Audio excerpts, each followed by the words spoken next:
నమస్కారం. I dream సనాతన వైభవం కార్యక్రమానికి స్వాగతం. నేను మీ విజిత.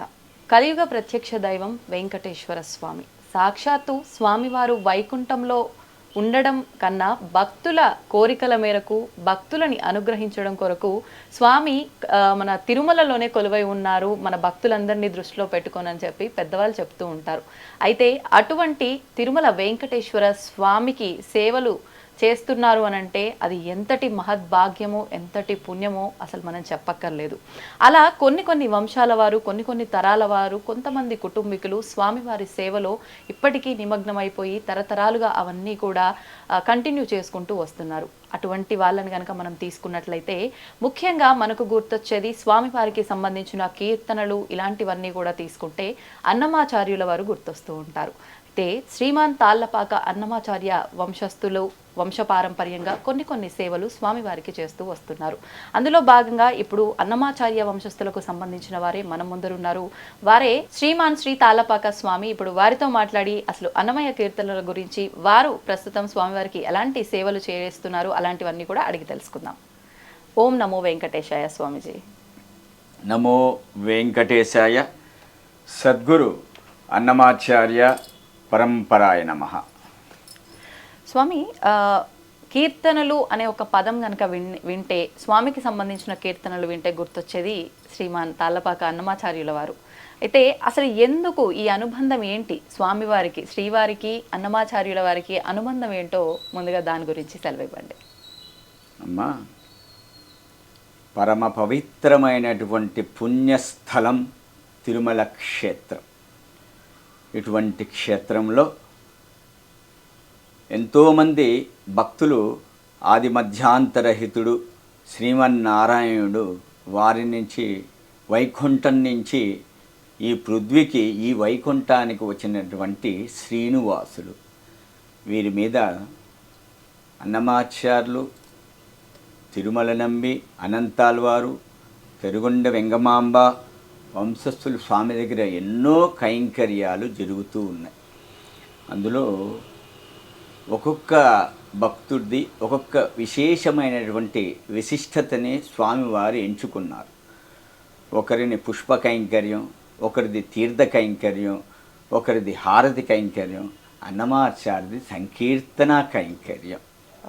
భగవంతుడు ఎలా ఉంటాడు, ఏం చేస్తాడు అనే దాన్ని సంకీర్తన రూపంలో రచించినటువంటి వ్యక్తి తాళ్లపాక అన్నమాచార్యులు.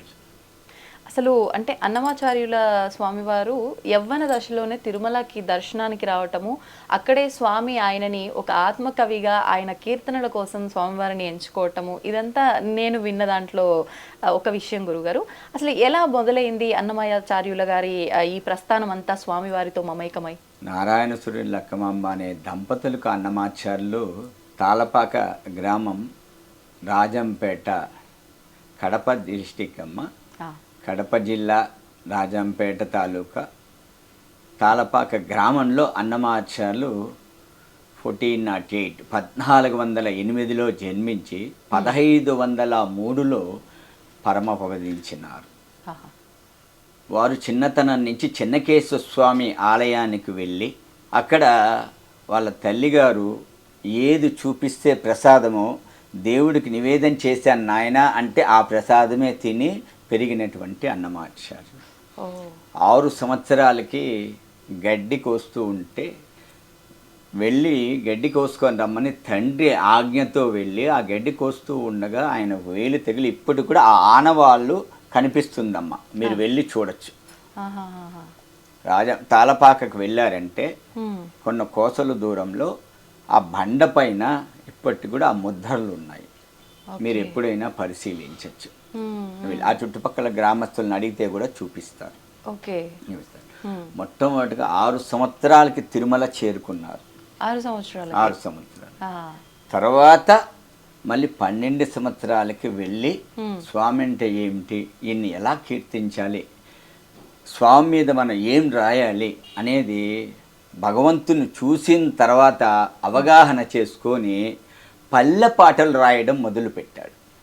పల్లె పాటలు, దాన్ని జానపద గీతాలు అంటారు. పల్లె అంటే ఒక గ్రామంలో పుట్టినటువంటి వ్యక్తి కాబట్టి భగవంతుని ఎలా అర్థం చేసుకోవాలో పల్లె వాళ్ళకి కొంతమందికి అవగాహన లేదు. అందుకనేసే భగవంతుడు ఇలా ఉంటాడు, ఈయన అనుగ్రహ ప్రసాదము ప్రతి ఒక్కటికి కావాలి, ఆయన నామాన్ని ఎలా కీర్తించాలని ప్రతి పల్లెకి వెళ్ళి స్వామి గురించి చెప్పేవారు. అప్పుడు పల్లె పాటలు ఎక్కువగా రాసి, అంటే దాన్ని జానపదాలు అంటారు. ఆ జానపదాలు రాసి అక్కడుండే భక్తులందరినీ ఏకీభవించి తిరుమలకి తీసుకొని వచ్చేటువంటి వ్యక్తి అన్నమాచార్యులు. అంటే స్వామివారి వర్ణన అంతా పాట రూపంలో. పాట అన్నప్పుడు అది పాట కాదు, ఆ పాటని జానపదాలు. జానపదాలు అంటే పల్లెలో ఉండే వాళ్ళకి డప్పులు వాయిస్తూ ఇది క్లాసికల్ పాడితే ఇష్టం ఉండదు, లైట్ మ్యూజిక్ పాడితే తెలియదు, ఏదో పాడుతున్నారు అనుకుంటుంది. జానపదాల్లో పాడినామనుక వాళ్ళకి అవగాహన అవుతుంది, పల్లె పాటల టైప్లో పాడినారంటే. అలా భక్తుల్ని స్వామి గురించి చెప్తూ జానపదాల్లోకి వచ్చి దాని తర్వాత భగవంతుని చూసి కైంకర్యం ఆరాధన చేస్తూ సంకీర్తనల్లోకి రూపుకొచ్చారు. మొట్టమొదటిగా తొలి తెలుగు వాగ్గేయకారుడు, పదకవిత పితామహుడు తాళపాక అన్నమాచార్యులు. అంటే ఆయన నుంచే ఆరంభమైంది ఇదంతా కూడా. మొట్టమొదటిగా తెలుగులో ఒక సంకీర్తనాన్ని, ఒక పదాల్ని రాగం కట్టి దాన్ని అనువుగా కీర్తనగా పాడినటువంటి వ్యక్తి అన్నమాచార్యులే. దాని తర్వాత ఆ బాణీని పట్టుకొనేసి కర్ణాటకలో పురంధరదాసు, త్యాగరాజు వీళ్ళందరూ అవగాహన చేసుకొని కొన్ని కీర్తనలు రాయడం మొదలుపెట్టారు. అలా అంటే స్వామివారు మొదటగా రాసిన కీర్తన కానీ రచన కానీ ఏది అనేది ఏమైనా మనకు తెలుస్తుందా గురుగారు? మొట్టగా తిరుమల క్షేత్రం చేరిన తర్వాత ఆయన కొండ ప్రాంతాన్ని, ఆ కొండనంతా చూస్తూ అదిగో అల్లదిగో 10,000 శేషుల పడగలమయము అన్న కీర్తనతో ప్రారంభించారు. ఈ కీర్తన ఎందుకురా పాడినారంటే అన్నమాచార్యులు మెట్లెక్కుతూ ఆ కొండ ఎక్కడా అని భక్తుల్ని అడిగాడు, వాళ్ళతో పాటు వచ్చిన భక్తుల్ని. అదిగో ఆ కొండ కనిపిస్తూ ఉంది అంటే బంగారు శిఖరాల బహుబ్రహ్మమయము అనేది ఆ సంకీర్తనలో ఒక పదం వస్తుంది. అంటే అన్నమాచార్యులు చూసినప్పుడు ఆ కొండంతా ఎలాగా ఉంది అంటే 10,000 శేషులతో నిండి ఉంది. అది మనం అనుకుంటాం 7 పేర్లు ఉన్నాయి, శేషాద్రి, వృషభాద్రి, అంజనాద్రి, గరుడాద్రి, నారాయణాద్రి, వెంకటాద్రి అనేసి. కానీ అన్ని కొండలు కాదవి, ఒకటే కొండ, ఒకటే పర్వతం. ఆ పర్వతానికి ఇన్ని నామాలు ఉన్నాయి అన్నమాట. అందుకనేసి అన్నమాచార్యులు చూసినప్పుడు ఎలా ఉంది అంటే ఆయనకి బంగారు శిఖరాల బహుబ్రహ్మమయము. ఆ కొండంతా ఎలా కనిపించిందిరా అంటే ఇద్దరికీ కనిపించింది బంగారు కొండలాగా. ఒకటి రామానుజాచార్యులకి, తర్వాత అన్నమాచార్యులకి ఆ కొండ బంగారంలాగా ఉంది అనేసి నేటికి శిలాశాసనాల్లో ఉంది. ఓకే, అయితే స్వామివారు రాసిన, అన్నమాచార్యుల గారు రాసిన ఈ వాటిల్లోనే కీర్తనల్లోనే ఒకటి బ్రహ్మ కడిగిన పాదము అని చెప్పి, అది ఏమైనా? అమ్మా, చాలా కీర్తనలు ఆధ్యాత్మికము, శృంగారము, వైరాగ్యము, జ్ఞానము, మోక్షముని ఇలా సంకీర్తనలు రచించినారు అన్నమాచార్యులు. తిరుమల క్షేత్రంలో మాకు సుప్రభాతంలో ఏ కీర్తనలు పాడాలి, ఏకాంత సేవలో ఏ కీర్తనలు పాడాలి, అవే పాడుతూ ఉంటాం మేము. బ్రహ్మ కడిగిన పాదం కూడా పాడుతూ ఉంటాం. బ్రహ్మ కడిగిన పాదము బ్రహ్మము తానేని పాదము, బ్రహ్మ కడిగిన పాదము. ఇది ఒకరోజు ఏకాంత సేవకి సమయం అవుతుంది. అన్నమాచారి కాలం నాటి కాలం అమ్మ ఇది. మా పూర్వీకులు చెప్పగా మేమందరూ అదే కథని అందరికీ చెప్తున్నాం. వారి అన్నమయ్య నిలయంలో వారు శయనిస్తూ ఉన్నారు. ఇంకా శయనోత్సవానికి స్వామి దగ్గరికి వెళ్ళాలి, ఇంకా వెళ్ళలేదు. ఆ రోజు నిద్రపోయినాడు అన్నమాచార్యులు. అరే, స్వామివారు పరదా తీసి చూస్తున్నారంట. ఇంకా అన్నమయ్య రాలేదా, నాకు సంకీర్తన పాడాలి, నేను నిద్రించాలి, ఆయన కీర్తన ఉంటేనే నాకు నిద్ర వస్తుంది అన్న భావన చేసుకుంటూ ఉండి ఈ పక్క పరదా తీస్తే అరే అన్నమయ్య రాలేదా, ఈ పక్క పరదా తీస్తే అన్నమయ్య రాలేదా అని చూస్తూ ఉన్నారంట. ఇంకా రాలేదు, ఎవరిని పంపిద్దామో అన్నమయ్యని పిలుచుకొని వచ్చేదానికి అనేసి ఎవరు పోకపోతే ఎవరి కైంకర్యాల్లో ఎవరి సేవల్లో వాళ్ళు అందరూ నిమగ్నమై ఉన్నారు. స్వామివారే వెళ్ళారు స్వయాన. ఇది స్వామివారే నేరుగా అన్నమయ్య దగ్గరికి వెళ్ళి అన్నమయ్య ఇంకా నిద్రపోతున్నావా, వచ్చి నాకు సంకీర్తన పాడితేనే నాకు ఏకాంత సేవ జరుగుతుంది అంటే అన్నమాచార్యులు టక్కన లేచి స్వామి నా ఇంటికి వచ్చేసారా, నా గృహానికి వచ్చేసారా, అయ్యో కూర్చోండి స్వామి ఆసనం వేస్తున్నాను క్షీరమిస్తాను.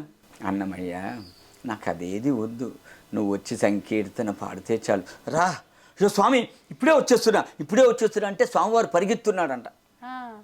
స్వామి పరిగెత్తు ఉంటే అయ్యో ఎంత పాపిని నేను, నా స్వామి నా ఇంటికి వస్తే కనీసం ఆసనం వేయలేదు, క్షీరమైనా ఇవ్వలేదు, కనీసం తీర్థమైనా నేను అడగకపోయినానే, ఎంత పాపిని, స్వామి వస్తున్నా అనేసి అన్నమాచార్యులు పరిగెత్తున్నాడు అనమాట. స్వామి పరిగెత్తున్నాడు, అన్నమాచార్యులు పరిగెత్తున్నాడు. లోపలికి వెళ్ళేటప్పటికీ పెద్ద ఆయన కింద కూర్చునేశారు.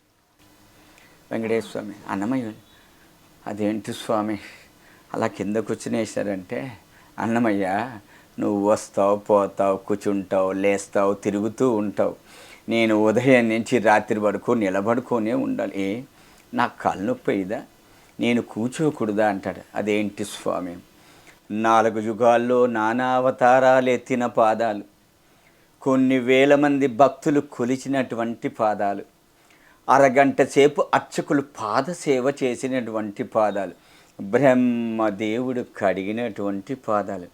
అవునా అన్నమయ్య, 4 యుగాల్లో నానావతారాలు ఎత్తిన పాదాల, కొన్ని వేల మంది భక్తులు కొలిచినటువంటి పాదాలు, ఓ అరగంట సేపు అర్చకులు పాదసేవ చేసినటువంటి పాదాల, ఓ బ్రహ్మదేవుడు కూడా కడిగాడా, అయితే ఇంతమంది భక్తులు కొలిచినటువంటి ఆ పాదాలని వర్ణించి ఒక కీర్తన రాయబా అన్నాడు. స్వామి మీకు ఏకాంత సేవకు సమయం అయిపోతుంది, మీకు వస్త్రం వేస్తారు, రా స్వామి పనుకుంటూ ఉంటే వినరయ్యా, ఈ భక్తులు వినరు, ఏరి కోరి పాదాల మీద కీర్తన పాడవయ్యా అంటే ఏకాంత సేవ సమయం ఏమవుతుందంటావే అంటారు.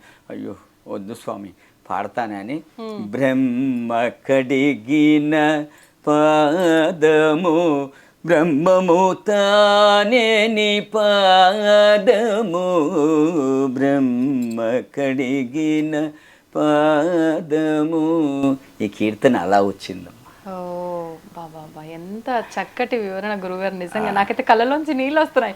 స్వామి అంటే నా కాళ్ళు నొప్పి వస్తున్నాయి అనగానే అసలు నిజంగా ఇక్కడ స్వామి ఉండి చెప్తున్నాడేమో అనిపించింది, నాలో ఆ భావన కలిగింది. నిజంగా అద్భుతం గురువు గారు. అన్నమాచార్యులు రాసినటువంటి సంకీర్తనలు ఇతిహాసాలు, పురాణాలు, రామాయణం, భారతం, భాగవతం, ప్రబంధాలు, ద్రవిడం, భగవద్గీత ఇవన్నీ చదివి 32,000 కీర్తనలు రాశారా, లేదా ప్రకృతినంతా చూసి వర్ణించి కీర్తనలు రాశారా, లేదా భగవంతుణ్ణి అణువు వర్ణించి కీర్తనలు రాశారా అన్న విధంగా ఉంటుంది అన్నమాచార్యులు రాసించినటువంటి సాహిత్య సంకీర్తనలు.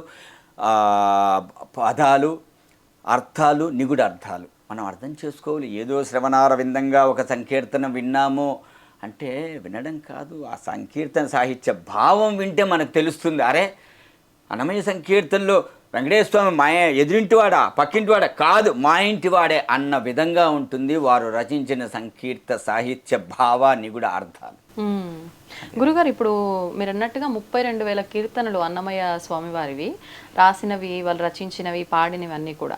అందులో ప్రత్యేకించి స్వామివారి గురించే ఇప్పుడు మీరు చెప్పిన ఈ బ్రహ్మ కడిగిన పాదం యొక్క వివరణ ఏ రకంగా ఇచ్చారు అంటే ఆ సిచ్యువేషన్కి తగ్గట్టుగా స్వామి కోసమే రాసినవి ఎన్నున్నాయి? అన్ని స్వామి కోసం రాసినవేనా?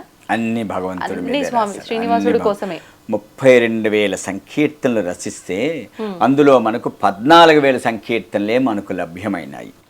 ఇవే ఆనిముత్యాలుగా దొరికినటువంటి సంకీర్తనలు ఆనిముత్యాలుగా శ్రవణారవిందంగా ఉంటూ ఇవే ఆహ్లాదకరంగా ఉంటే కాలగర్భంలో కలిసిపోయిన సంకీర్తనలు ఎలా ఉంటాయో ఊహించుకోవచ్చు. నిజంగానే ఇప్పుడు ఈ దొరికిన 14,000 ఈ గ్రంథాలు తాళపత్రాల రూపంలో టీటీడీ ఆధ్వర్యంలోనే ఉన్నాయి అని. తాళపత్ర గ్రంథాల్లో అన్నమాచార్యులు లిఖించారు. హ్మ్.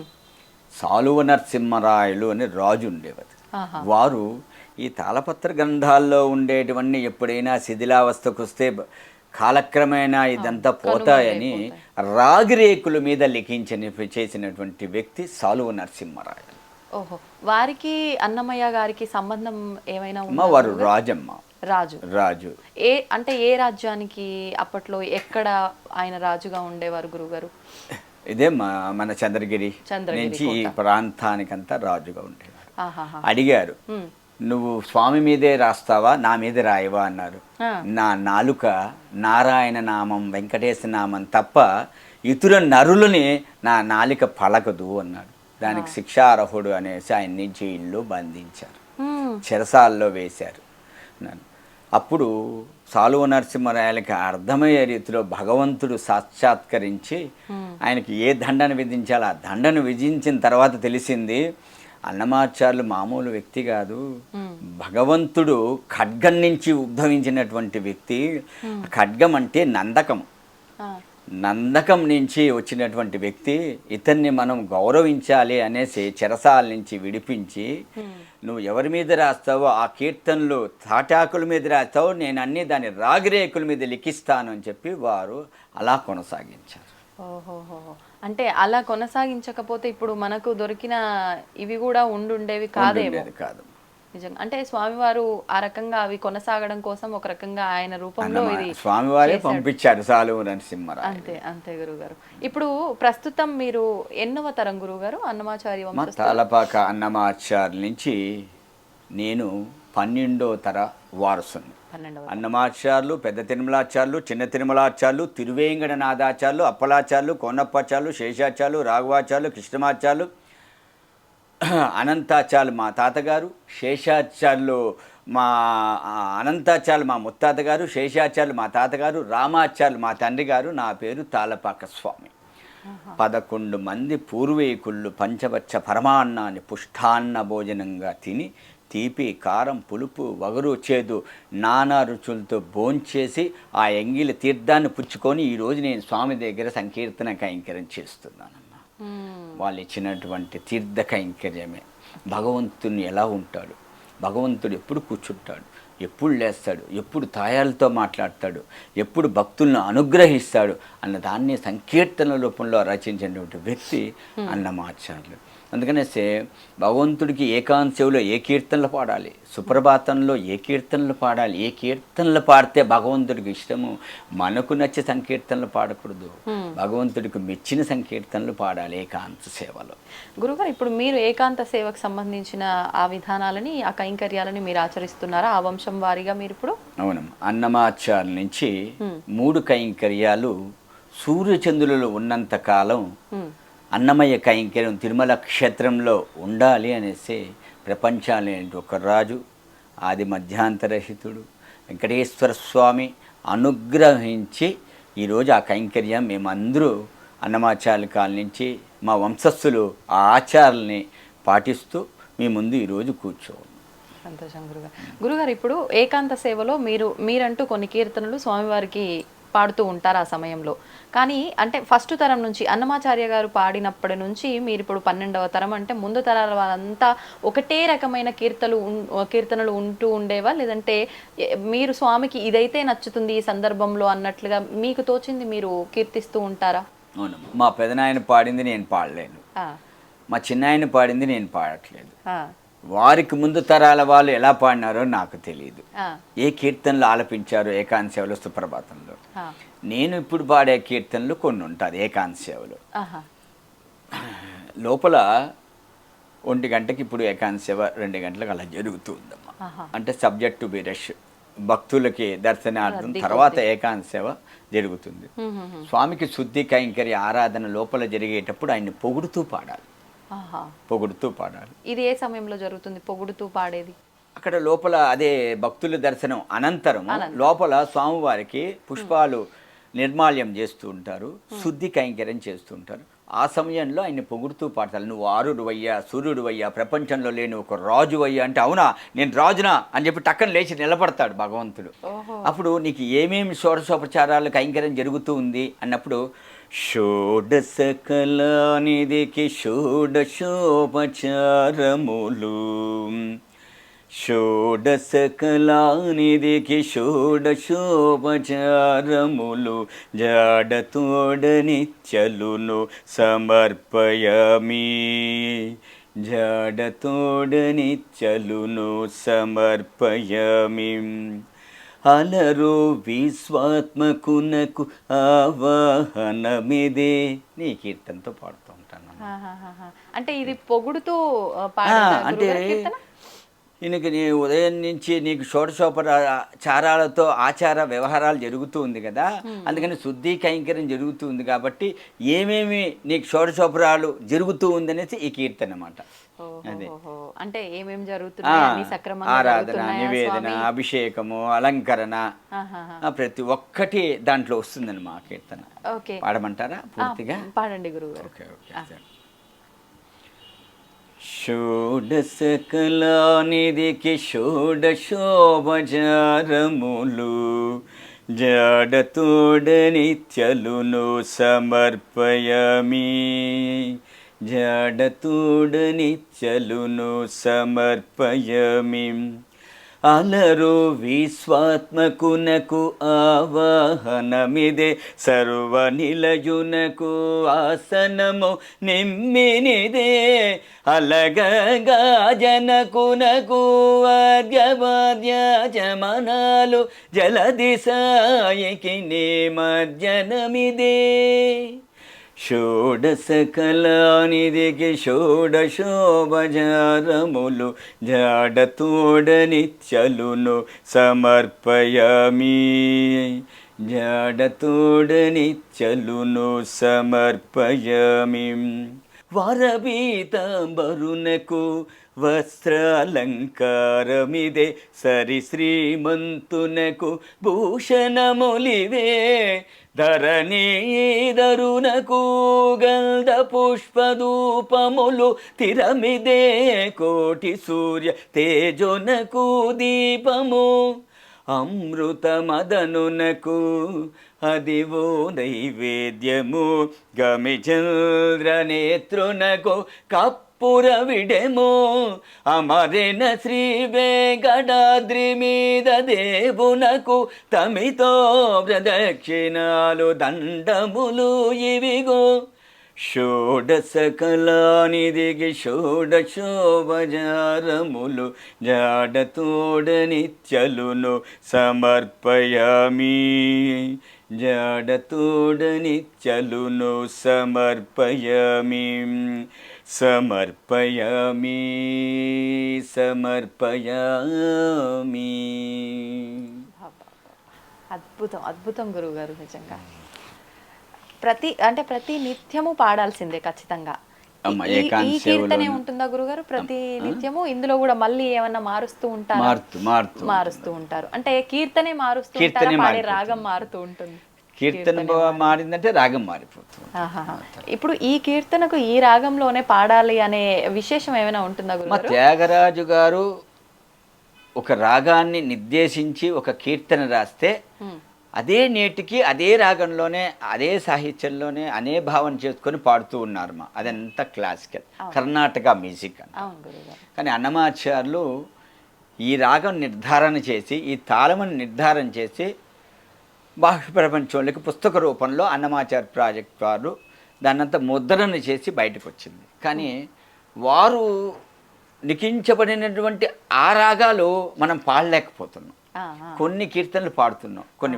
అందుకనేసే కళాకారులు సంగీత విద్వాంసులు ఈ కీర్తన ఇలా రాశారు, ఈ భావంతో రాశారు కాబట్టి దీనికి ఒక రాగ నిర్ధారణ చేసుకొని ఇలా పాడితే బాగుంటుంది అనుకొని అన్నమాచార్య ప్రాజెక్టు విద్వాంసులందరూ అలా ఊహించుకొని అలా కొత్త కొత్త రాగాలతో అన్నమాచార్య సంకీర్తనలు భావన చేసుకొని అలా ప్రచారం జరుగుతుంది. ఓకే ఓకే, సంతోషం గురుగారు. కానీ బాలకృష్ణ ప్రసాద్ గారు చాలా అద్భుతంగా సంకీర్తనలు బాణీలు కట్టి ఎన్నో క్యాసెట్ సీడీల రూపంలో రిలీజ్ అయినాయి.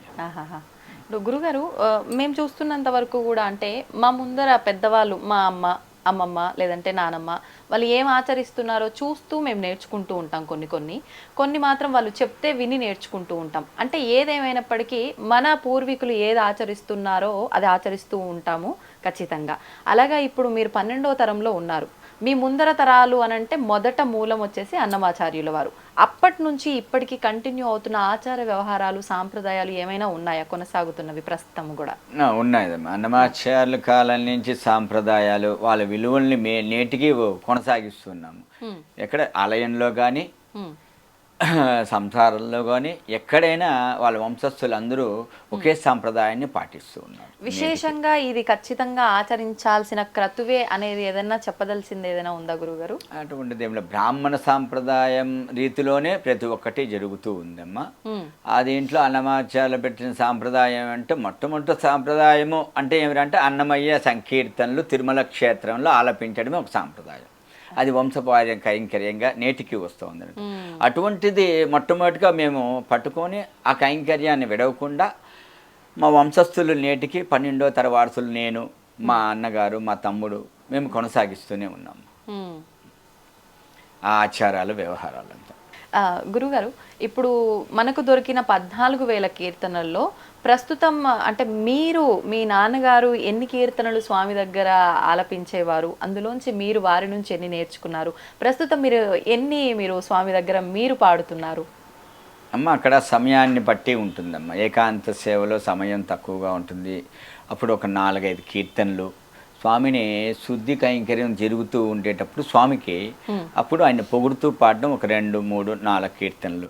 తర్వాత భోగ శ్రీనివాసమూర్తిని శయన మండపంలోకి వేయించేపు చేసే ముందు ఒక మంచము, ఒక పరుపు, దాని మీద 2 దిండ్లు, ఒక వత్స సమర్పణ, పుష్పాలు సమర్పణ చేసి భోగ శ్రీనివాసమూర్తిని అర్చకుస్వాముల వారు వేయించేపు చేస్తారు. తాళపాక అన్నమయ్య వంశస్థులు రాములు వారి మేడ అని ఉంటుంది. సన్నిధి, కులశేఖరపడి, శయన మండపము, రాములు వారి మేడ. రాములు వారి మేడలో కూర్చొని సంకీర్తనలు ఏకాంత సేవలో గానం చేస్తూ ఉంటారు. ఏకాంత సేవలో ఆయన పెట్టిన తర్వాత అర్చకుస్వాముల వాళ్ళు ఉయ్యాల ఊపుతూ ఉంటారు. అప్పుడు లాలనొచును చేరులనలిరుగడల బాలగండవర గోపాల నిను చాలా లాలి లాలి లాలి లాలి ఉదుట గోపల సరములొయ్యాలలుగా పదరిక కలరవము బహుగతులు మృగ ఒదిగి చెంపల కోపులకింత వీగ ముదురు చెమటల నలికముల దోపదోగా లాలి లాలి లాలి లాలి లాలి లాలి లాలి లాలి. అంటే స్వామివారికి ఇష్టమైన కీర్తనలే అన్నమయ్య కీర్తనలు. ఇందాక మీరు చెప్పినట్టుగా ఆయన కీర్తన లేని నిద్రించలేనని వెళ్ళి వారినే స్వయాన తీసుకొచ్చుకున్న స్వామికి అన్నమయ్యాచార్య కీర్తన ఇంత చక్కటి గాత్రంలో వింటే నాకు తెలిసి స్వామి కీర్తన మొత్తం వినేదాకా కూడా మెలుకుతో ఉండరేమో. ఈ కీర్తనలే కాదు, ఏకాంత సేవలో చాలా కీర్తనలు సైన కీర్తనలు అని ఉంటుంది. ఇవే పాడుతూ ఉంటాం. అలర చంచలమైన అలర చంచలమైన ఆత్మలందుండని అలవాటు చేసని ఉయ్యాల పలుమారును శ్వాస పవనమందుండని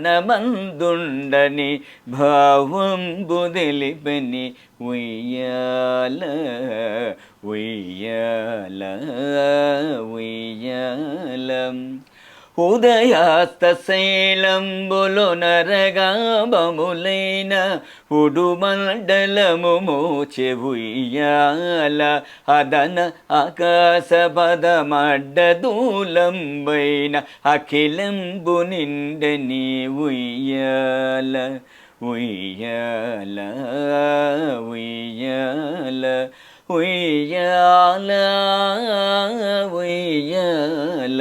ఉయ్యాల ఉయ్యాల ఉయ్యాల ఉయ్యాల ఉయ్యాల. అద్భుతం. ఇది హ్మ్. లే నిద్రించి పాల జలనిధి వలనే ఉద్దిక శ్రీరమణునికి ఒత్తరే పాదములు ఉయ్యాల జంపాల ఉయ్యాల జంపాల. వేగుదాగ చిత్తగించి విద్యలెల్లనాదరించి బాగుగా కృపారసము పంచి పంచి. వేగుదాగ చిత్తగించి విద్యలెల్లనాదరించి బాగుగా కృపారసము పంచి పంచి. ఏ గతి పవలించెను ఎట్ల భోగిల్చెను, ఏ గతి పవలించెను ఎట్ల భోగిల్చెను. భోగేంద్ర రమణుని ఊచరే ఉయ్యాల ఉయ్యాల జంపాల ఉయ్యాల జంపాల. సరగుణ యోగ నిద్ర చాలించి లోకమెల్ల కరుణించదలచి వెంకటగిరిపై అరుదుగా సకల లోక ఆరాధ్యుడై మించి, అరుదుగా సకల లోక ఆరాధ్యుడై మించి. విరివినాల వట్టాలు విసరరే సతులు నిద్రించి పాల జలనిధి వలనే ఉద్దిక శ్రీరమణునికి ఒత్తరే పాదములు ఉయ్యాల జంపాల ఉయ్యాల జంపాల ఉయ్యాల జంపాల. అద్భుతం గురుగారు.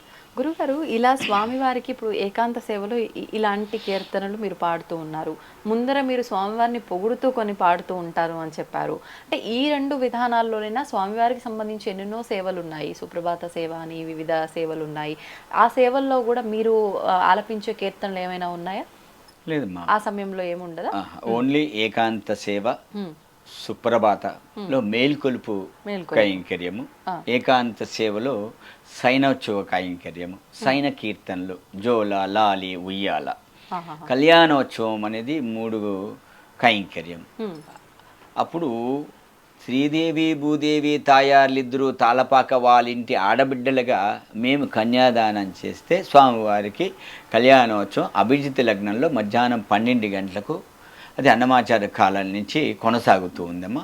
నేటికి టీటీడీ వారు నిర్వహించేటువంటి కళ్యాణోత్సవంలో కూడా తాళపాక వాళ్ళది కన్యాదాన కైంకర్యం నేటికి జరుగుతూ ఉందండి. ఎందుకని గురుగారు, దీని వెనకాల అన్నమాచార్యులే మొట్టమొదటిగా కళ్యాణోత్సవం ప్రారంభించారు కనుక ఎవరింట్లో ఆడబిడ్డలుంటే వాళ్ళే కన్యాదానం చేయాలి కాబట్టి అన్నమాచార్యులే కళ్యాణోత్సవం ప్రారంభించారు కాబట్టి వారి చేతుల మీదుగానే కళ్యాణోత్సవం జరుగుతుంది. ఓకే ఓకే గురుగారు, స్వామివారికి సంబంధించి ఎన్నెన్నో కీర్తనలు ఉన్నా కూడా సుప్రభాతానికి సంబంధించిన ఆ కీర్తనలు, ఆ పాటలు అని అంటే ఎంతో మంది భక్తులు ఇష్టపడుతూ ఉంటారు. దానికి సంబంధించిన కీర్తన ఏదైనా పాడతారు? కొండల్లో నెలకొన్న చాలా బాహ్య ప్రపంచంలో అందరికీ నాలుగు మీద నడయాడే కీర్తన. కొండలలో నెలకొన్న కోనేటి రాయడువాడు, కొండలంత వారములు గోపెడువాడు. కొండలలో నెలకొన్న కోనేటి రాయడువాడు,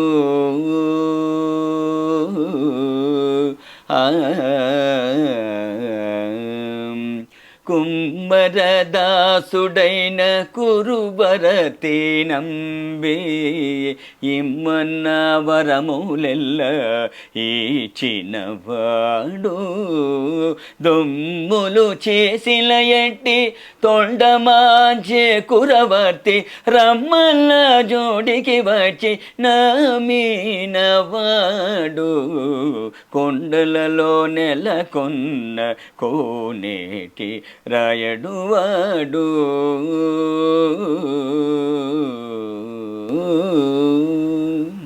అద్భుతం గురుగారు. గురుగారు, మీరు ఇంతకు ముందర ఒక విషయం చెప్పారు. ముందుగా అన్నమాచార్యుల వారు పల్లె పాటలకు సంబంధించి వాళ్ళని అందరినీ కూడా స్వామి వర్ణనని వాళ్ళకి ఆ రకంగా ప్రేరేపించి అందరినీ తిరుమలకి తీసుకు వచ్చేవారు అని చెప్పి, ఆ విధంగా అంటే ఇప్పుడు మీరు ఆయన వంశస్థులుగా అలాంటి క్రతువులు ఏమైనా చేస్తున్నారా ముందర తరాల వారు కానీ ఇప్పటి వాళ్ళు కానీ? మా పూర్వీకులు ఏమి కానీ చేయలేదు.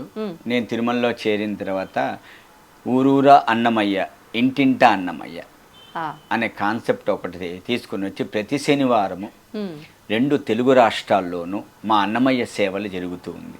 ఊరూరా అన్నమయ్య, ఇంటింటా అన్నమయ్య. ఏ రకమైన సేవలు గురువు గారు?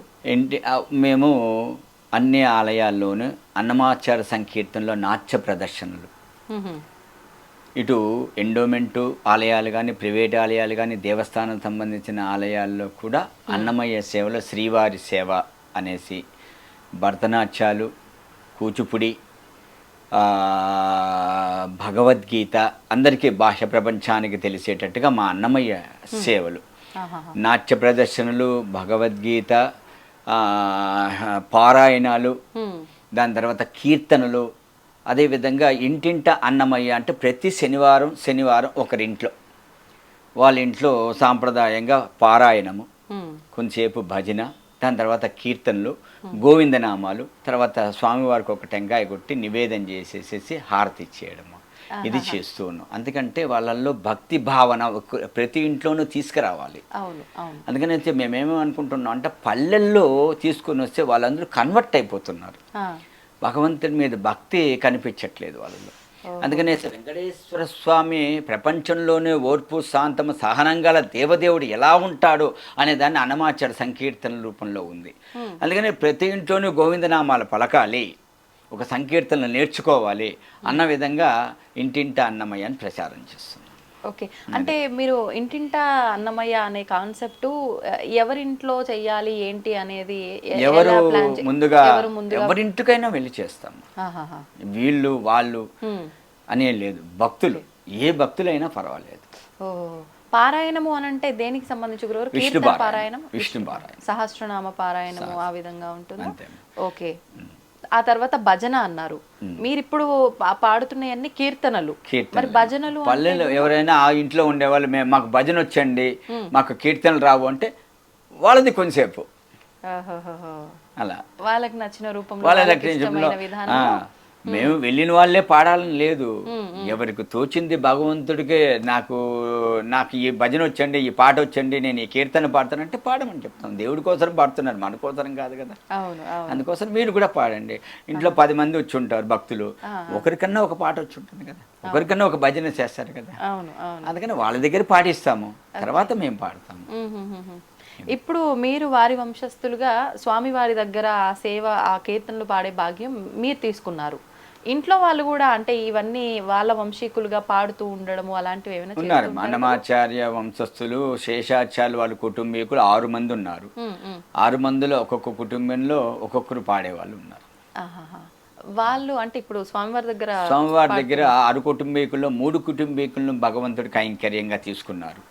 3 కుటుంబీకులు వాళ్ళని. Okay okay.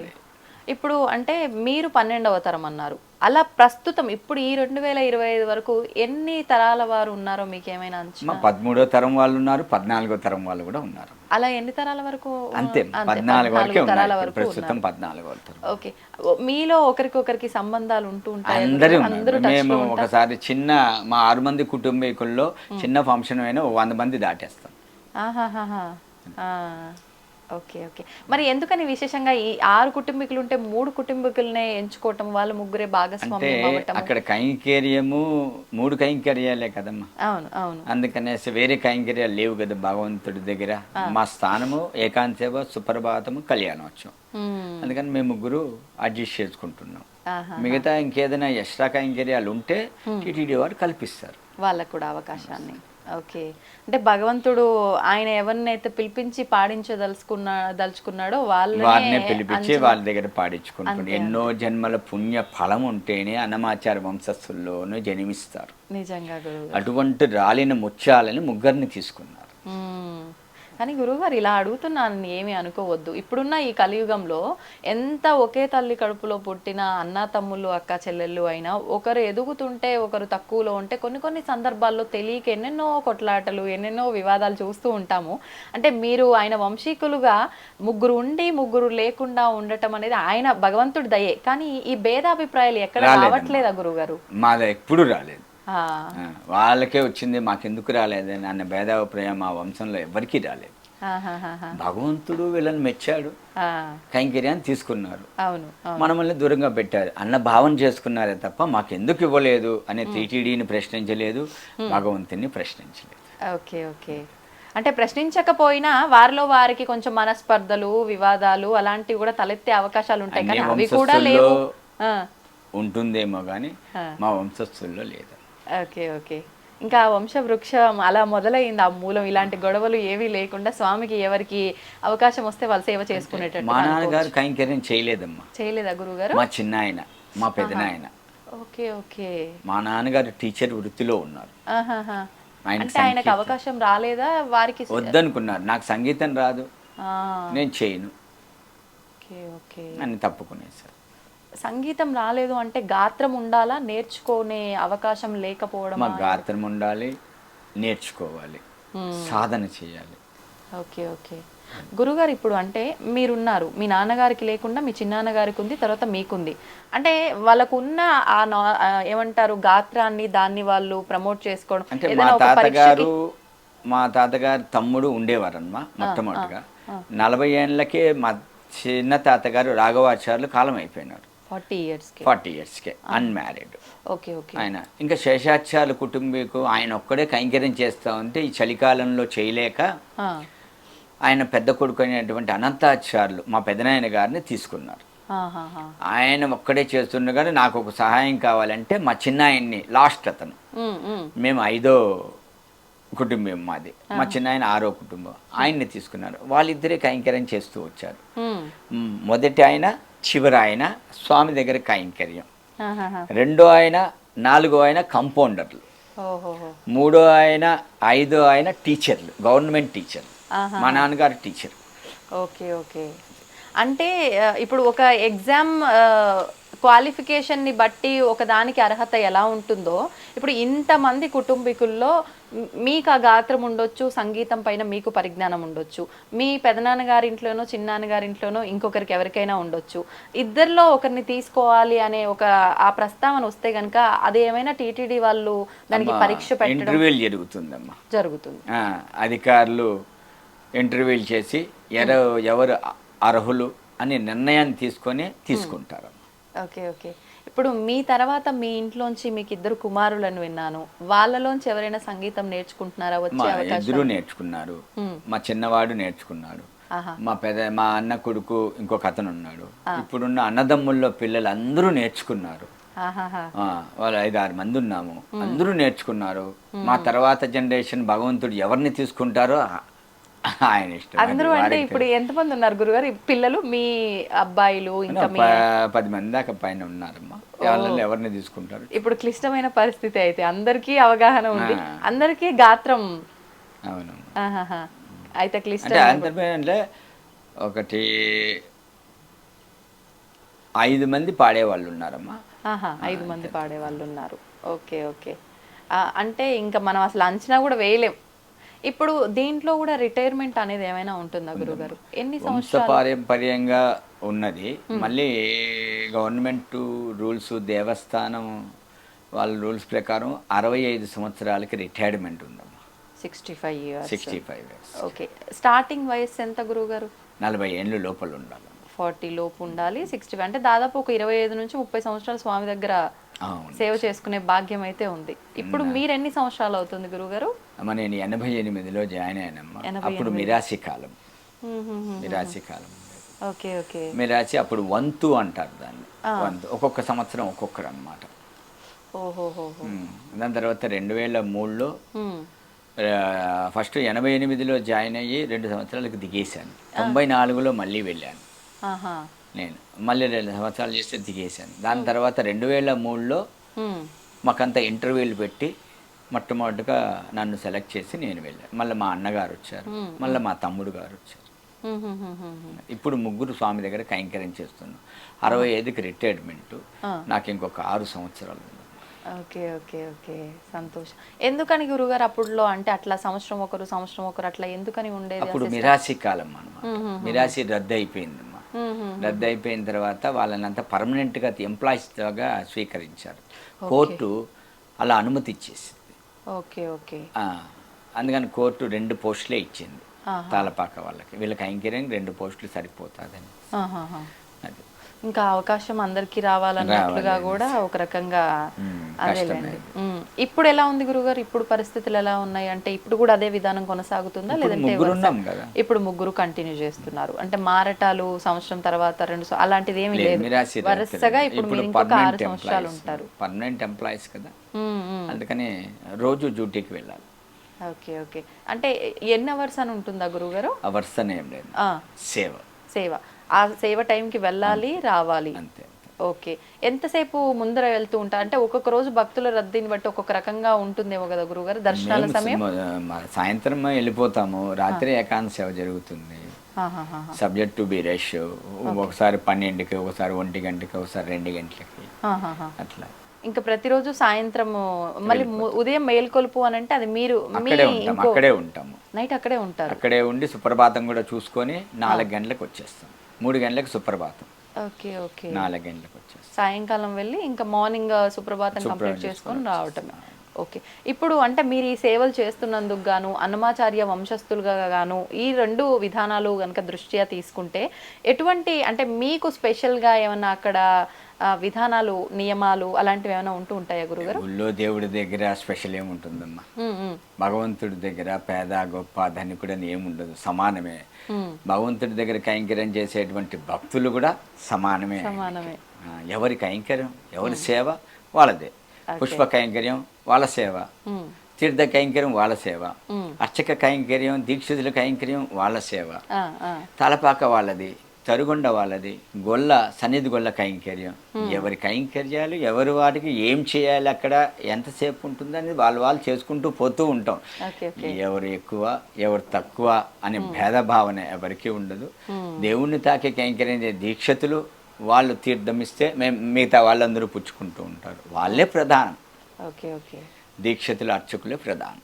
ఇప్పుడు ఈ ఏకాంత సేవ ఇవన్నీ కూడా అంటే భోగ శ్రీనివాసమూర్తికి జరుగుతూ ఉంటాయా లేకపోతే స్వయాన మూల విరాట్కి దగ్గర ఉండి ఏదైనా విధానం ఉంటుందా? ఈ ఎక్కడ జరుగుతుంది గురుగారు ఇదంతా కూడా?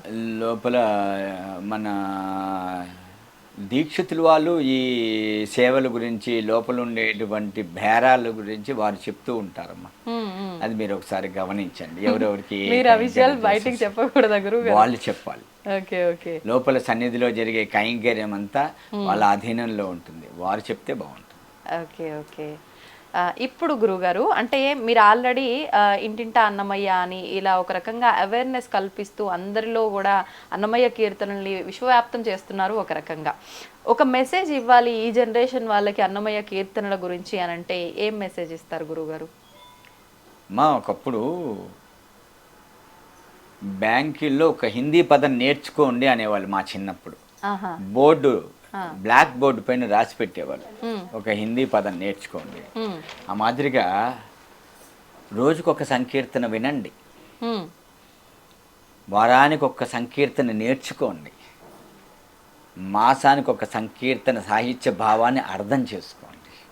అప్పుడు భగవంతుడు అంటే ఏంటి అని తెలుస్తుంది. ఆ సంకీర్తన బాహ్యం అంటే ఏంటి, భావం అంటే ఏంటి, అర్థం అంటే ఏంటి, నిగుడార్థాలంతా ఆ సంకీర్తనలో ఉంటుంది. హ్మ్.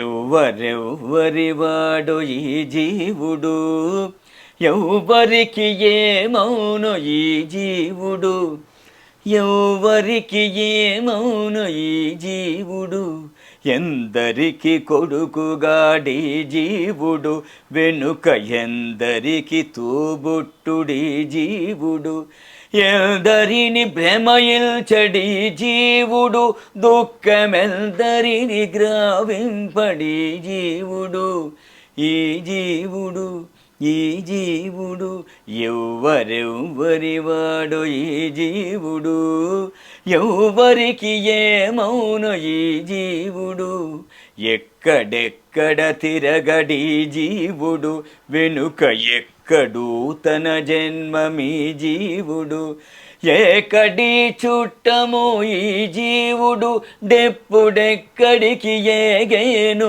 ఈ జీవుడు, ఈ జీవుడు, ఈ జీవుడు, ఎవ్వరెవ్వరివాడు ఈ జీవుడు, ఎవ్వరికి ఏమౌను ఈ జీవుడు, ఎవ్వరికి ఏమౌను ఈ జీవుడు, ఎవ్వరికి ఏమౌను ఈ జీవుడు. హ్మ్.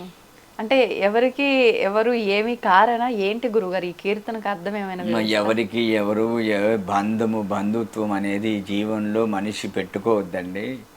ప్రతిదానికి నేను ఒకడున్నాను, నన్ను అర్థం చేసుకుంటే మీ జీవిత విధానం అంటే ఏంటి అని తెలుస్తుంది అని అన్నమాచార్య సంకీర్తన భావ తాత్పర్య రహస్యం అమ్మా.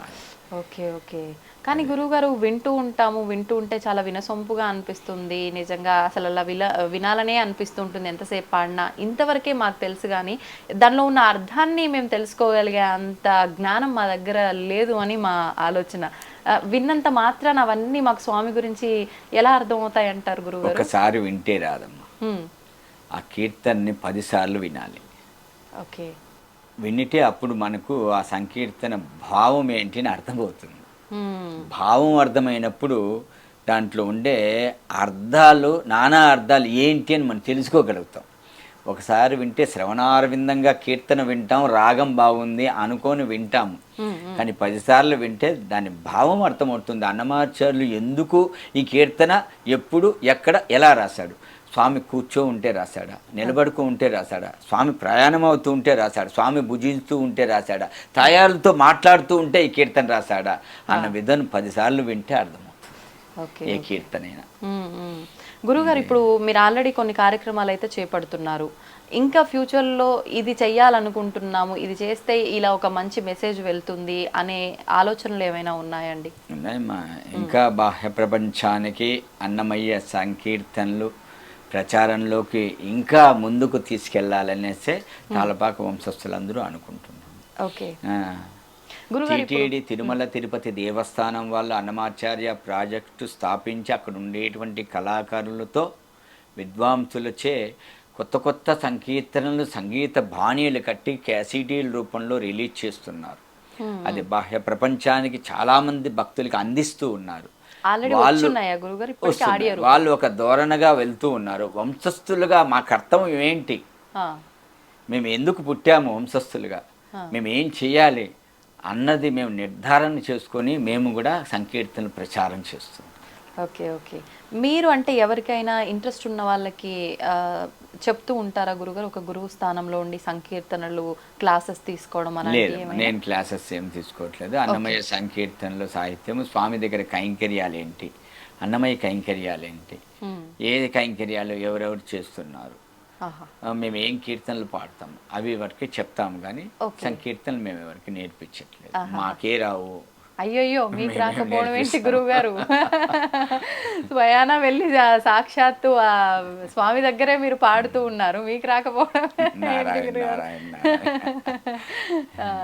గురుగారు, మీ వెనకాల చూస్తుంటే అన్నమయ్య స్వామి వారి విగ్రహం కనిపిస్తోంది. స్వామి చేతిలో ఏదో పట్టుకున్నట్టుగా కనిపిస్తుంది, అసలు ఏంటది? మాది తంబూరా అంటారు. తంబూరా అంటే అది మ్యూజిక్. దానికి 4 స్ట్రింగ్స్ ఉంటుంది. ఓకే. స్ట్రింగ్స్, దాని నుంచి సజ్జమము పంచమము, మళ్ళీ సజ్జమము పంచమును 4 స్ట్రింగ్స్ ఉంటుంది అనమాట. దాని ద్వారా శృతి అంటారు. ఓకే. శృతి, ఆ శృతిని పట్టుకొని మేము లోపల కీర్తనలు పాడాలన్నమాట. తంబూరా అంటారు. ఓహో, అవి తీసుకొని దాన్ని వెళ్తారు మీరు. నందకము, అన్నమాచార్యులు ఒక ఖడ్గం నుంచి ఉద్భవించారు అన్నారు. అవును. నందకము అంటే అది ఒక ఖడ్గం అన్నమాట. అంటే ఆ ఖడ్గం అంటే పేరు కత్తి. నందకమ్మ గురుగారు. కత్తి. కత్తి అది భగవంతుడికి ఎక్కడరా ఉంటుందంటే మహావిష్ణువు నిలబడితే నాభి నుంచి తిరువడి వరకు ఉంటుంది. నాభి నుంచి తిరువడి వరకు ఉంటుంది. నాభి ఎక్కడరా ఉంటుందంటే గగనం పైన ఉంటుంది. తిరువడి భూమికి 6 అడుగుల ఎత్తులో ఉంటుంది.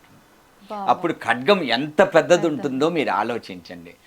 అటువంటి ఖడ్గాన్ని నందకం అంటారు. వారి దగ్గర ఉండేదాన్ని. ఆ చాకు రాజులు వాడే ఖడ్గానికి ఒక పక్కనే పదును ఉంటుంది. భగవంతుని నుంచి వచ్చినటువంటి ఖడ్గానికి ఇరుపక్కల పదునున్నట్టుగా ఆధ్యాత్మ, శృంగారం, భక్తి, జ్ఞానమని 4 రకాలుగా రచించినటువంటి వ్యక్తి తాళపాక అన్నమాచార్యులు. ఓకే, ఇప్పుడు అంటే 4 రకాలుగా రచించారు అని చెప్పారు. అందులో మీరు పాడిన కీర్తనలు దేనికి భక్తి కీర్తనలు పాడతాము. లోపల ఏకాంశవులు అన్ని భక్తి కీర్తనలే వస్తుంటుంది. కొన్ని కీర్తనలు శృంగార కీర్తనలు వస్తుంది ఏకాంశవులు. అంటే అక్కడ స్వామిని అమ్మవారిని ఇద్దరిని స్మరిస్తూ వస్తుందా గురుగారు? అక్కడ ఎలా ఉంటుంది? ఫస్ట్ స్వామివారిని ఆవాహన చేసి అర్చకులు స్వామిని వెళ్ళి పండుకోబెడతారు. అప్పుడు మేము కీర్తనలు పాడుతుంటాం, సైన కీర్తనలే. దాంట్లో కృష్ణుడి మీద పునర్వసు వచ్చిందంటే స్వామి మీదే, రాముని మీద పాడుతూ ఉంటాము. Okay okay. అదే రోహిణీ నక్షత్రం వచ్చిందంటే కృష్ణుని మీద మాడుతూ ఉంటాము. శ్రవణ నక్షత్రం ఉంటే స్వామి మీద రోజు పాడే పాటలే పాడుతూ ఉంటాము. తాయార్లు తిథి నక్షత్రాలు ఏదిని వచ్చింటే మంగళవారాలు, శుక్రవారాల్లో తాయారు మీద పాడుతూ ఉంటాం.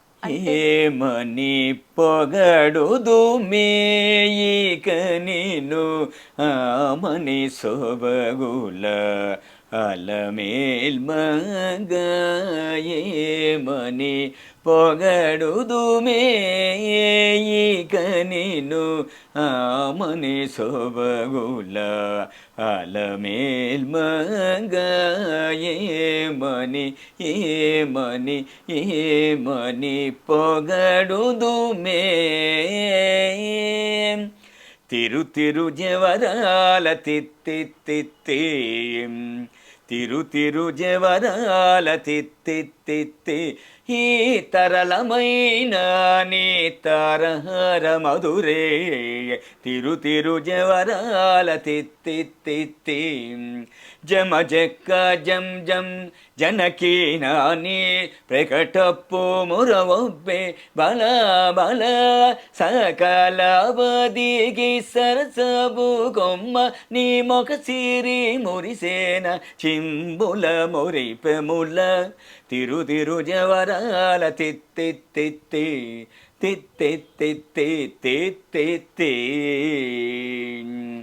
అమ్మమ్మ ఏమమ్మ అలమేల్మంగ నాచారమ్మ తమిళట అని ఈ కీర్తన. అదే కంటి శుక్రవారము గడియలేదింట అంటి అలమేలు మంగ అండనుండే స్వామిని కంటి. అంటే విశేషాన్ని బట్టి ఒక్కొక్క రకంగా పాడుతూ ఉంటారు. గురుగారు, మీరు ఇందాకే అంటే స్టార్టింగ్లోనే ఒక విషయం చెప్పారు, మనకు నచ్చినవి కాదు స్వామికి నచ్చినవే పాడాలి, కీర్తించాలి ఆ సమయాన్ని బట్టి అని చెప్పి. మీరు ఇప్పుడు చెప్పారు నక్షత్రాలను బట్టి, వారాలను బట్టి కూడా విశేషాలను బట్టి స్తుతిస్తూ ఉంటాం కీర్తనలు అని. కానీ మనకంటూ ఒకటి నచ్చింది ఏదో ఒకటి ఉంటుంది, వాళ్ళ కోసం అవి నచ్చినవి పాడినప్పటికీ. మీకు నచ్చింది ఏదైనా ఉందా కీర్తన? ఉందమ్మా, అది ఒక్కసారి. హరి నీవే సర్వాత్మకుడవు, హరి నీవే సర్వాత్మకుడవు, ఇరవగువావనమీయగదే హరి నీవే సర్వాత్మకుడవు. చూడక మానవు చూచేటి కన్నులు ఏడనేవైన ఇతరములు నీడల నిల్త నిరూపములే గదయిడువడని ఇహమీయగదే హరి నీవే సర్వాత్మకుడవు కలుగక మానదుకాయ పొసుకములు ఇలలో పలగలవెన్నైనా అలరిన శ్రీ వెంకటధిపనికే ఇలనర్పితము ఇహమీయగదే హరి నీవే సర్వాత్మకుడవు హరి నీవే హరి నీవే. ఈ పాట నాకు చాలా ఇష్టం ఈ కీర్తన. ఎందుకని గురుగారు, అంటే ఎన్నో కీర్తనలు ఉన్నప్పటికీ ఇదే మీకు ఎందుకు అంత నచ్చింది? నా పేరు ఆయన పేరు ఒకటే కనుక హరి హరి అని. నాకు చిన్నప్పటి నుంచి ఈ కీర్తన చాలా ఇష్టం, ఎక్కువగా ఈ కీర్తన పాడుతాను. మీరు ఏ వయసులో నేర్చుకున్నారు గురుగారు ఈ కీర్తనలు కానీ సంగీతం కానీ ఇవన్నీ? 15వ సంవత్సరం. 15వ సంవత్సరం. అప్పటి నుంచి ఇంకా స్వామి కీర్తనలు ఏదో ఒకటి పాడుతూ ఉండేవారా నేర్చుకున్న దగ్గర నుంచి? మీరు నేర్చుకుంటున్నప్పుడు మొదటగా నేర్చుకున్నది మీకు గుర్తుందా? మొత్తం సంగీతమే నేర్చుకున్నాను. మొదటగా నేర్చుకున్న పాట నిత్య పూజలేవేవో నిరసిననో ప్రత్యక్షమైనటి పరమాత్మోనికి నిత్య పూజలేవేవో.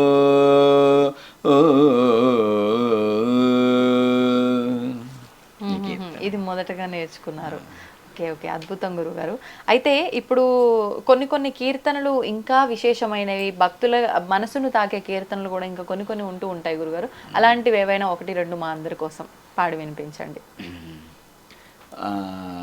పల్లెల్లో వెళ్ళి అన్నమాచార్యులు భగవంతునికి దగ్గర చేర్పించాలనేసి వేడుకొందామా వేడుకొందామా వెంకటగిరి వెంకటేశ్వరుని వేడుకొందామా అని భజన దీంట్లో పిలిచికెళ్తాడనమాట. ఈయన ఒక చెట్టు దగ్గర కూర్చొని పాడుతూ ఉంటాడు. వేడుకొందామని చుట్టుపక్కల ఉండే వాళ్ళందరూ అవును కూడా మనం కూడా వేడుకొందాంలే రండి అని చెప్పేసి ఈయన పాడుకుంటూ ముందు పోతే వెనకాల భక్తులందరూ మనం కూడా వేడుకుంటామని తప్పట్లు తట్టుకుంటూ వాళ్ళు కూడా ముందుకెళ్ళిపోతూ ఉంటారు. అలా గుడిలోకి పిలుచుకొని వెళ్ళిపోతాడు వాళ్ళందరినీ. గుడిలో పిలుచుకొని కూర్చోబెట్టేసి ఈ కీర్తనలు అన్ని పాడి చేస్తుంటాడు, భజన సాంప్రదాయాలన్నీ. అట్లా పాట వినగానే భక్తి పారవశ్యంతో భక్తులందరికీ అలా వచ్చేస్తుంది, అవలీలుగా వెళ్ళిపోతూ ఉంటారు అనమాట. అది సాంప్రదాయం మొట్టమొదటిగా ప్రారంభించిన వ్యక్తి అన్నమాచార్యులు, భజన సాంప్రదాయం.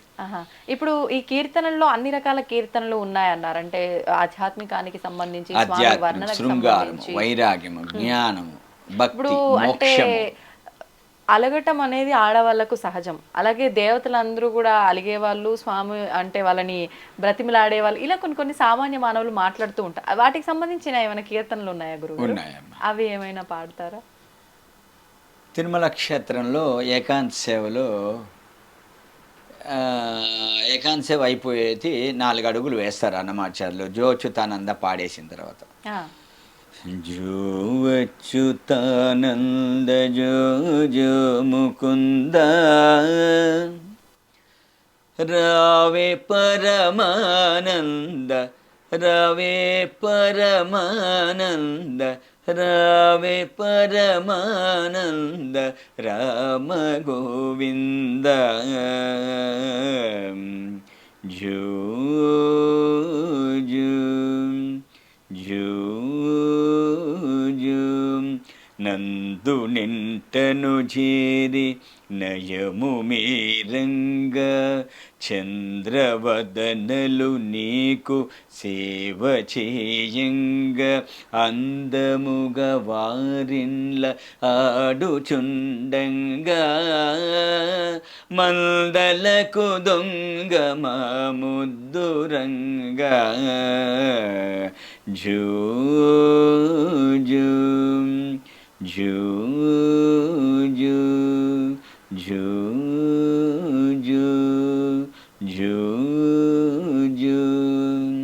ఈ కీర్తన పాడిన తర్వాత, ఈ కాలంలో లేదు కదమ్మా, అన్నమాచార్య కాలంది చెప్తున్నాను. పాడుతూ ఉంటే స్వామి నిద్రపోయినారు అనుకొని అన్నమాచార్యులు 2 అడుగులు వేస్తారు. వేస్తేనే స్వామి అన్నమయ్య అంటాడు, అదేంటి స్వామి మీరు ఇంకా నిద్రపోలేదా అంటాడు. నాకెక్కడ నిద్ర వస్తుంది, నువ్వు పాడుతూ ఉన్నావు, ఈ ఉయ్యాల ఊగుతూ ఉంది, నీ పాట నిలిపేశావు, ఉయ్యాల ఆగిపోయింది, నా నిద్రపోయింది అన్నప్పుడు మరి ఏం చేయమంటారు స్వామి అంటే, పద్మావతి దేవిని పిలువయ్యా, ఉయ్యాలు ఊపుతూ ఉంటే నాకు నిద్ర వస్తుంది అన్నాడు. అప్పుడు విచ్చేయవమ్మ వెన్నెలబమ్మ మచ్చిక మరునిడాక మగోరిడాక అన్న కీర్తన పాడతాడు అన్నమాట. అప్పుడు తాయారు పరిగెత్తుకొని వస్తుంది. ఆడవాళ్ళు పొగడ్తలకి పడిపోతారు. అమ్మవారిని అమ్మా తల్లి జగజ్జనని లోకపావని మాత పద్మావతీదేవి నీ మనసు ఎటువంటిదమ్మా అంటే, గగనంలో వీచేటువంటి చంద్రబింబం అనేటువంటి ఆ కాంతి చల్లదనానికంటే నీ మనసు చాలా మెచ్చదైందమ్మా అని అంతే పడిపోయింది అమ్మవారు. అప్పుడు పరిగెత్తుకొని వచ్చేసి అలా తాయాలని కూడా ఇలా పిలుస్తూ ఉంటారు అన్నమాట. అలివేలు మంగమ్మని కూడా అంటే ఆవిడ మహత్యాన్ని గొప్పతనాన్ని పొగుడుతూ చెప్తూ ఒక కీర్తన ఉంది అని విన్నాను. ఆ కీర్తన ఏమైనా? చాలా కీర్తనలు ఉన్నావు. అది ఒక్కటి ఏమైనా పాడండి గురుగారు. ఇప్పుడు పాడిందంతా అమ్మవారి పైన. అమ్మమ్మ ఏమమ్మా అనేది, ఏమని నిన్ను పొగడదను స్వామి అడుగుతారు, ఎప్పుడు నా మీద పాడతావు, లక్ష్మీదేవి మీద శ్రీదేవి భూదేవి వాళ్ళ మీద పాడంటే వాళ్ళని పొగిడేంత స్తోమత నాకు లేదు, ఆమెను ఏమని పొగడదు నేను అని కీర్తిస్తారు. ఓకే ఓకే, అదే సంతోషం గురుగారు, చాలా చక్కటి విషయాలు మాట్లాడారు. నాకైతే చాలా సంతోషంగా ఉంది. అంటే ఎన్నో తరాల నుంచి ఇట్లా స్వామివారి సేవలో ఉండి మనందరికీ గుర్తొచ్చేది స్వామివారి వర్ణన, ప్రతి ఒక్క విషయంలో గుర్తొచ్చేది అన్నమయ్య స్వామివారి కీర్తనలు. ఆ కీర్తనలకు సంబంధించిన వంశస్థులైన మిమ్మల్ని కలవటం, మీతో ఇన్ని విషయాలు పంచుకోవడం నాకు చాలా ఆనందంగా ఉంది గురుగారు. ఆయన సేవ చేస్తున్నందుకు మీరు అదృష్టవంతులైతే, మీ అందరితో మాట్లాడుతున్నందుకు నేను కూడా ఎంతో అంత అదృష్టం చేసుకున్నానని అనుకుంటున్నాను. నమస్తే అండి. ఐ డ్రీమ్స్ వారికి నాకు ప్రత్యేక కృతజ్ఞతలు, ధన్యవాదాలు. వెంకటేశ్వర స్వామి ఆశీస్సులు పరిపూర్ణంగా ఉండాలని, ఈ ఐ డ్రీమ్స్ ఛానల్ ఇంకా మంచి అభివృద్ధి కావాలనేసి భగవంతుణ్ణి ప్రార్థన చేసుకుంటూ స్వామివారి ఆశీస్సులు తప్పకుండా ఉండాలని కోరుతున్నాను. నమో వెంకటేశాయ. సద్గురు అన్నమాచార్య పరంపరాయ నమః. ధన్యవాదాలు గురుగారు. నమో వెంకటేశాయ. And for more videos, please subscribe to iDream. Please subscribe to iDream. Please subscribe iDream. And please subscribe to iDream. For more videos, subscribe to iDream. please like, share and subscribe to the channel. Congratulations, iDream. Subscribe to iDream. Subscribe to iDream. So subscribe to iDream Media. iDream ki iDream team andarki huge congratulations. Please subscribe iDream Media. Please subscribe to iDream. Subscribe iDream. Please subscribe to iDream. iDream అంటే నా కళల ఛానల్ను subscribe చేసుకున్న నోరు తిరుగుతలేదు, మీరైతే గంట గుర్తు కొట్టండి. For more such videos, please subscribe to iDream. Subscribe to iDream. Please subscribe to iDream. Please subscribe iDream Media. Please do subscribe to iDream. Please subscribe to iDream Media. For best entertainment and information, please subscribe iDream. And don't forget to subscribe to iDream.